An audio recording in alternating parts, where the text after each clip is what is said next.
아멘. 프랑스 한 잡지사가 세계에 영향력을 끼치는 백인이라고 하는 사람들에게 찾아가서 당신들이 세상에 종말이 왔을 때, PPT 넣어주면 돼요. 세상에 종말이 왔을 때 무엇을 가지고 탈출할 수 있을 것이냐, 마지막 탈출할 수 있는 기회가 주어졌는데 가장 귀한 것을 탈출하라면 당신은 무엇을 들고 지구를 탈출하시겠습니까? 라고 물었습니다. 여러분이라면 무엇을 갖고 탈출을 하시겠습니까? 그들은요, 첫 번째 가지고 탈출하고 싶었던 게 뭔가 하면 이탈리아 토리노 대성당에 보관 중에는 예수 그리스도의 수의, 그거 가지고 가고 싶더라 합니다. 그리고 두 번째가 미로의 비너스상이라는 거, 저기 나오죠, 비너스상. 그런데 유대인들에게 물었습니다. 유대인들은요, 하나같이 하는 말이 무엇인가 하면 법궤를 들고, 법궤. 왜냐하면 이 법궤라고 하는 것이 하나님이 임재하는 곳이고 하나님을 만나는 자리고 하나님을 높여드릴 수 있는 유일한 장소가 바로 법궤라고 그들은 알고 있기 때문에 그래요. 하나님을 경배하고 하나님의 말씀을 받고 하나님을 만나서 교제할 수 있는 자리가 바로 법궤. 심지어는 하나님께 용서를 받을 뿐만 아니라 하나님 앞에 간구할 수 있는, 하나님과 교제가 일어나는 자리가 바로 법궤라고 하는 것으로 그들은 알고 있다는 겁니다. 그런데 21세기까지 오기까지 법궤는 어디 있는지 몰라요. 사라지고 없죠. 그런데 우리가 잘 아는 것처럼 예수님이 오셔서 법궤가 했던 모든 그 기능과 역할들을 예수님께서 싹 사로잡아 가지고 다 예수님 안에 다 함축시켜 놓으셨던 겁니다. 그래서 더 이상은 외부에 계시지 않고 믿는 자들 가운데 거하시며 너희가 성전이고 성전인 너희의 하나님인 내가 보좌로 앉아 계신다. 그곳이 바로 하나님의 말씀이 있고 스스로 만날 수 있는 자리니까 너희가 바로 하나님의 처소다라고 말씀을 하면서 구약에 있었던 모든 기능들을 예수님께 다 함축시켜 놓은 겁니다. 그런데 유대인들은 이걸 안 믿으니까 그들은 여전히 통곡의 벽 앞에서 그 법궤를 잃어버리고 있는 그들의 상황들을 참 안타까워하며 다시 예수가 오기를, 메시아가 오시기를 기다리며 통곡하고 있지 않습니까? 그래서 이 히브리서라고 하는 이 말씀 속에 보면 예수님에 대해서 정확하게 이렇게 잘 기록을 하고 있는데, 특별히 1절 말씀에 보면 믿음의 선진들이 되게 우리 주변에 많이 있지 않느냐, 그들이 믿음을 가지고 살았던 그 증인들이 되어서 오늘을 살아가는 여러분과 저에게 권면하고 부탁하고 있는 말씀이 있는데 그게 무엇인가 하면 2절 말씀입니다. 같이 한번 읽어봅시다. 2절 시작. 믿음의 주요 또 온전케 하시는 이인 예수를 바라보자. 저는 그 앞에 있는 즐거움을 위하여 십자가를 참으사 부끄러움을 개의치 아니하시더니 하나님 보좌 우편에 앉으셨느니라. 아멘. 누구를 바라보라고요? 예수 그리스도를 바라봐라 라고 얘기를 하고 있다는 겁니다. 여기서 바라보다 라고 하는 것은 눈으로만 이렇게 주목하여 보다 이런 뜻을 갖고 있는 게 아니라 눈과 귀와 마음을 다 해가지고 예수님을 의지하고 따라가며 살아라 라고 하는 그런 뜻을 갖고 있더라는 겁니다. 그렇다면 예수님이 누구냐? 예수님이 어떤 분이기에 수많은 그런 증인들이 오늘 우리들을 향하여서 예수만 바라봐 라고 얘기를 하고 있느냐라는 겁니다. 여러분들은 예수님을 바라보고 따라가고 의지하고 살아가고 계십니까? 네. 아멘. 의지하고 따라가고 바라보고 살아가는 것을 저는 의심하지 않아요. 확실하게 따라가고 있는 줄로 믿습니다. 그런데 왜 따라가냐는 거예요. 왜? 이게 예수님이 이 땅에 오셔서 공생애를 시작할 때부터 시작되어진 그 사람들의 질문이었습니다. 예수 네가 누구? 라는 거예요. 그리고 십자가 달려 돌아가시는 십자가 선상에 있을 때에 예수님을 창으로 찔렀던 군병들이나 십자가에 못 박았던 사람들이 동일하게 하는 말이 무엇인가 하면 네가 하나님의 아들 신이라면 신이라면 그렇게 할 수 있느냐라는 거야. 십자가에 달려서 어떻게 죽을 수가 있느냐, 어떻게 신이 그럴 수 있냐, 신이라면 신이라는 증거를 드러내라 라고 이야기하는 게 그때에서부터 지금까지 우리에게 하나님을 향하여 대드는 주제라는 겁니다. 내가 하나님 믿는데 하나님이면 하나님으로서의 기능을 하시고 역사를 하셔서 믿는 자들에게 이런 어려움과 괴로움이 없어져야 되는 게 당연한 것 아닙니까? 하나님이라면 하나님으로서의 역할을 하십시오. 왜 십자가에 못 박혀 죽어버린 것처럼 아무것도 하지 못하고 무기력하고 무능하십니까? 라고 부르짖는 것이 바로 그때나 오늘 우리에게나 동일한 질문이고 대드는 이유라는 겁니다. 그럴 때에 예수님께서 우리에게 말씀하시는 것이 있는데요, 그 말씀이 무엇인가 하면 우리의 요구와 상관없이 다 이루었다 라고 이야기하면서 마치시더라는 겁니다. 그래서 오늘 이 시대를 살아가는 우리들이 요구하고 있는 주제와 하나님께서 예수님을 통하여 우리에게 보여주고자 하셨던 그 코드가 너무너무 다르니까 우리한테 스파크가 안 일어나는 겁니다. 그래서 오늘 이 시간 우리가 제대로 정의를 내려서 예수님이 그런 분이시구나 라고 하는 것을 분명하게 알 수 있는 귀한 시간 되기를 주의 이름으로 축원합니다. 첫 번째가 무엇인가 하면 예수는 누구냐 하면 예수님은 구원자이십니다.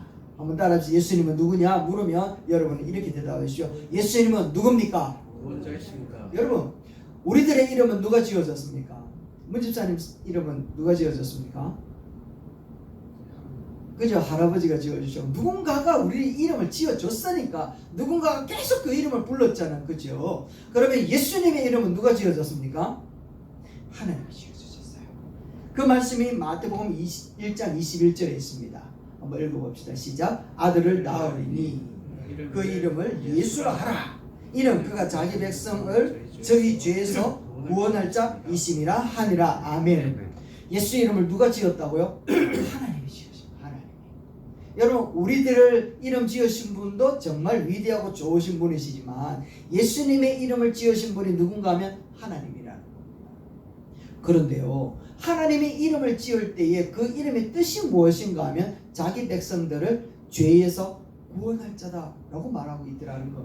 정말 깨끗한 수건, 정말 그 드럼 세탁기에 완전히 건조한 깨끗한 그 헝겊 조가리를 탁 던져주면서 하는 말이 이거 행주입니다. 하는 순간 그거 가지고 얼굴 닦는 사람은 아무도 없더라고요. 희한하죠. 불려지는 대로 기능이 하게 되어지더라는 겁니다.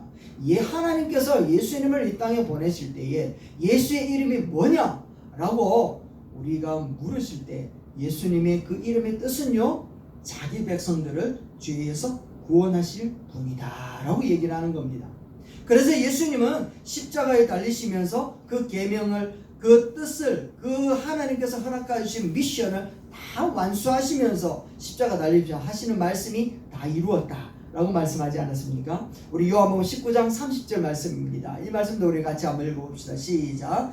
예수께서 신 포도주를 받으신 후에 이르시되 다 이루었다 하시고 머리를 숙이니 영원히 떠나가시니라. 아멘. 여기서 다 이루었다 라고 하는 것은 값을 주고, 모든 값을 주고 이 사람에게 매겨져 있는 것들을 다 지불해서 이제 완전히 해결되었다 라고 하는 것이 바로 다 이루었다 라고 하는 그 뜻을 갖고 있는 겁니다. 여러분, 빚 져보셨죠? 빚. 이 빚이라고 하는 것이 얼마나 우리를 억제해 오는지 우리는 너무 잘 알고 있지 않습니까?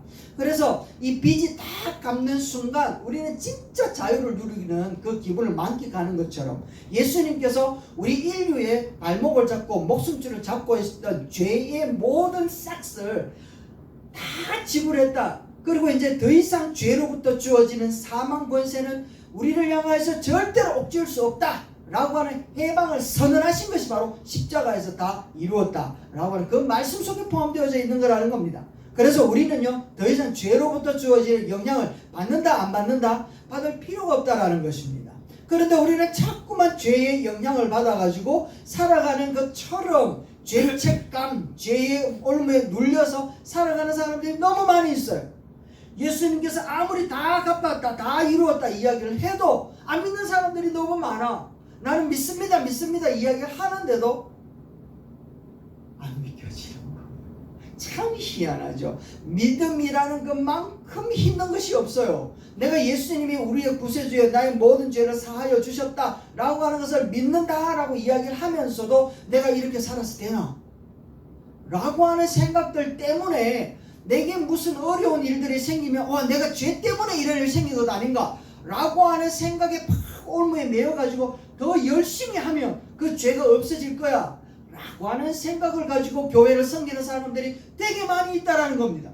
그래서 예수님을 잘 섬겼는데도 불구하고 우리에게 어려운 일들이 다가오게 되어지면 우리의 섬김은 뭐냐? 내가 이만큼 했는데 하나님 뭡니까? 이 정도 했으면 모든 것 다 용서해 줘야 되지 않습니까? 라고 하면서 하나님 앞에 이렇게 접견해오는 일들이 많이 있더라는 겁니다. 아닌 것 같죠? 이런 일이 일어났어요. 어느 교회인데 정말 교회를 헌신하고 충성되게 섬기는 성가 대원 중에 한 명이 권사님이셨어요. 이 권사님이 교회를 섬기는데도 불구하고 늘 마음에 평안이 없는 겁니다.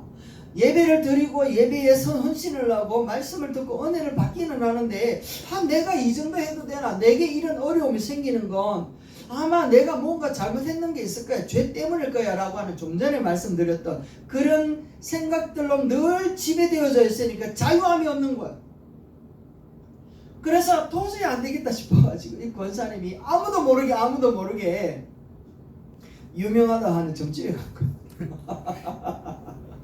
점집에 가가지고 자기가 권사라고 하는 말도 하지 않고 그냥 마음이 답답합니다라고 하면서 이렇게 복채를 내놓고 나갔는데 그 점쟁이가 얼마나 요망하다 그래야 됩니까? 유능하다 해야 됩니까? 신통방통한지 하는 말이 이 말이더랍니다. 당신에게 신이 들어있어. 신이 들어있어. 왜 내게 왔나? 그 신한테 물어보지. 나는 그 신을 감당할 수가 없어. 내보다 더 큰 신이 들어가 있네 라고 하더랍니다. 그러니까 그 권사님이요 얼마나 기쁘든지 복채 두 배를 던져주고는요 나오면서 할렐루야 할렐루야 그러면서 나오더랍니다. 그래가지고는요 날아갈 듯이 기쁘듯이 교회에 와가지고 섬기는데 어떤 예배에서도 느끼지 못했던 자유함을 느끼고 성령 충만한 마음으로 교회를 섬기는데 얼굴에는 기쁨의 꽃이 피고요. 그의 삶의 모습에 희열이 넘치고 있는 겁니다. 그래서 예배를 섬기고 성가대를 섬기는데 이전 예배의 모습과 다르니까 옆에 있던 사람이 묻는 겁니다. 백원사 아니고 권사님 어째 그렇습니까? 물어보니까 하는 말이 이 점집에 갔다 왔던 얘기를 했는 겁니다. 누구한테 얘기하지 말이 라고 이게 하지 마라 통신이 정말 무섭지 않습니까? 그 다음 주에 그 성가대원이 다 갔다라는 거 아니겠습니까?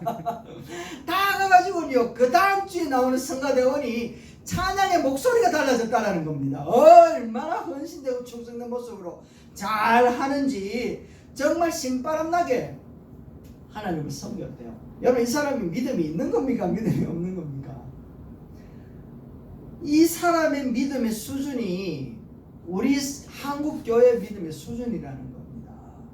귀한 하나님의 말씀을 믿기는 믿는데 그 믿음보다 무당의 말 한마디가 더 잘 믿겨지더라는 거예요.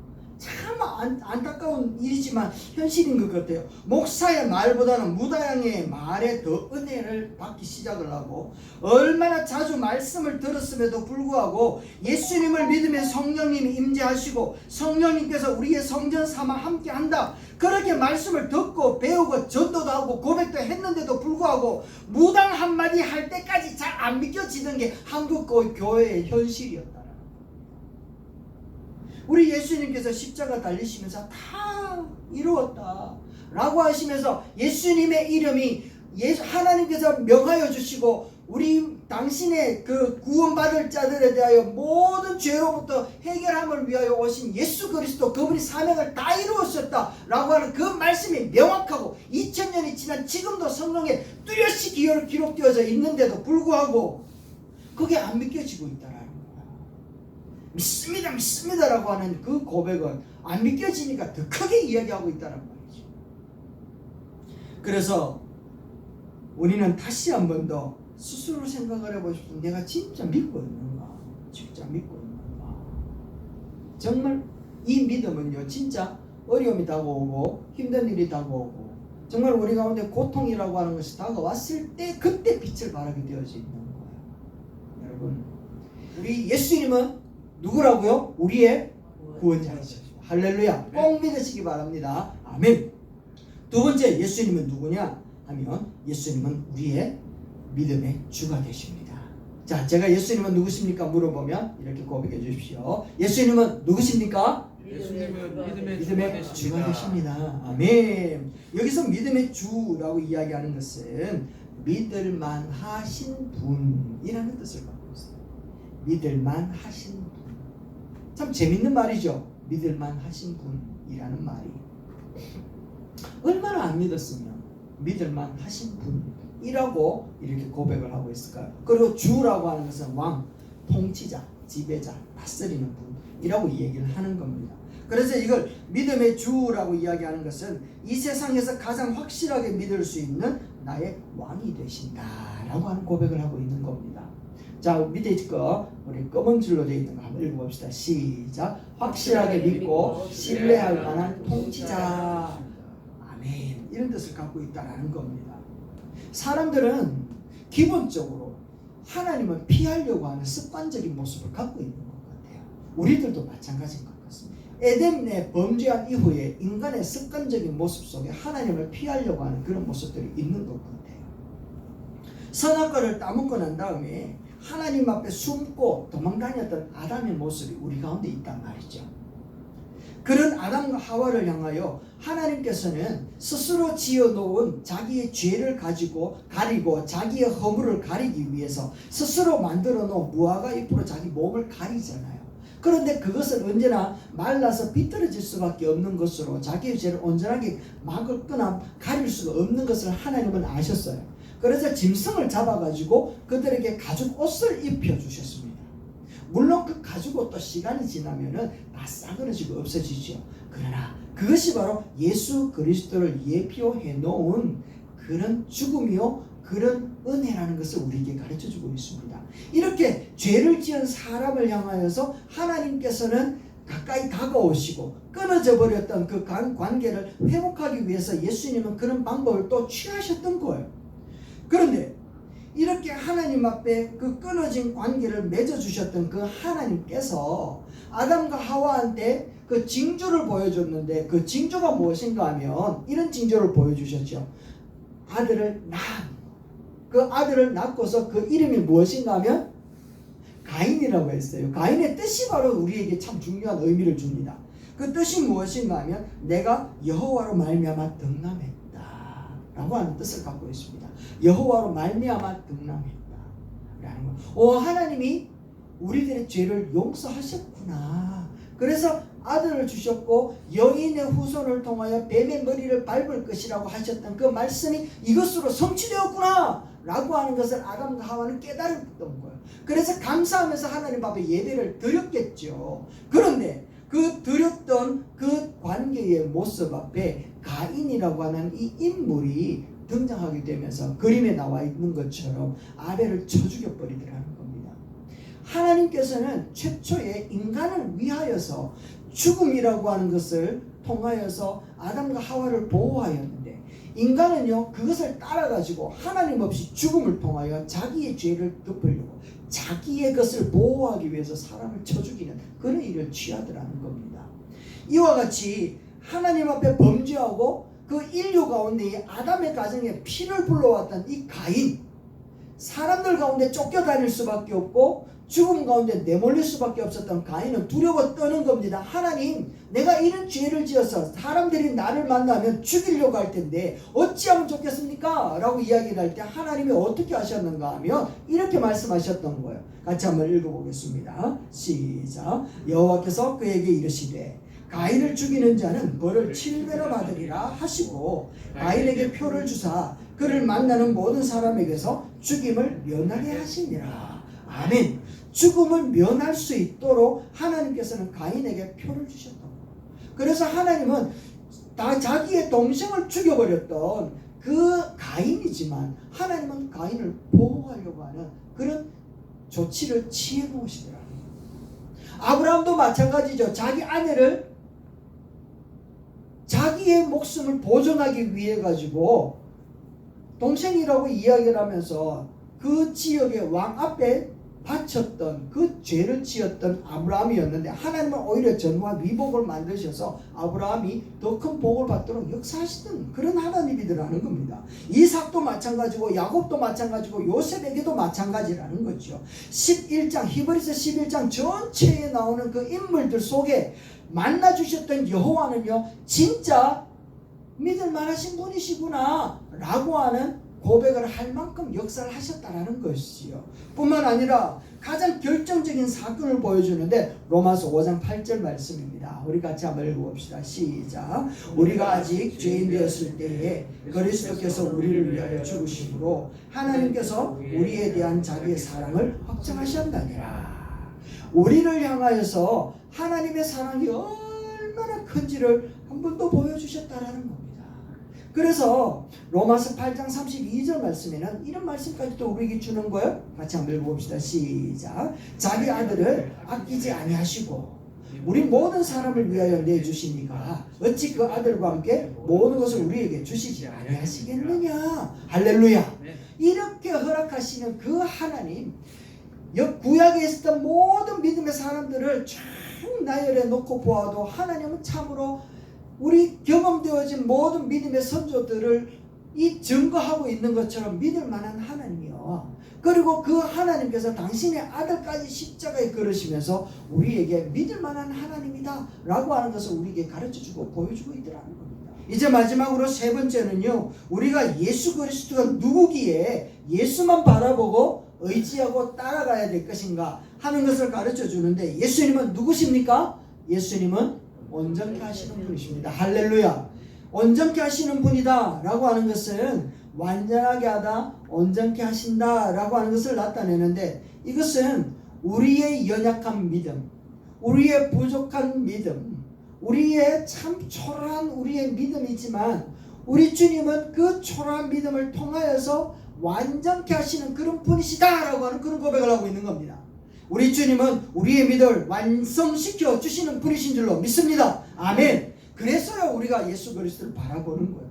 지금 우리의 믿음을 가지고는 예수 그리스도를 신랑으로 받아들이기에 참 부족한 그런 신부의 모습이라는 겁니다.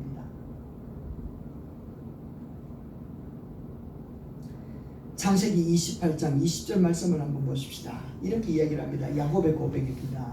이 고백을 한번 봅시다. 야곱이 서원하여 이르되 하나님이 나와 함께 계셔서 내가 가는 이 길에서 나를 지키시고 먹을 떡과 입을 옷을 주시며 내가 평안히 아버지 집으로 돌아가게 하시오면 여호와께서 나의 하나님이 되실 것이요 내가 기둥으로 세운 이 돌이 하나님의 집이 될 것이요 하나님께서 내게 주신 모든 것에서 10분의 1을 내가 반드시 하나님께 드리겠나이다 하였더라. 아멘.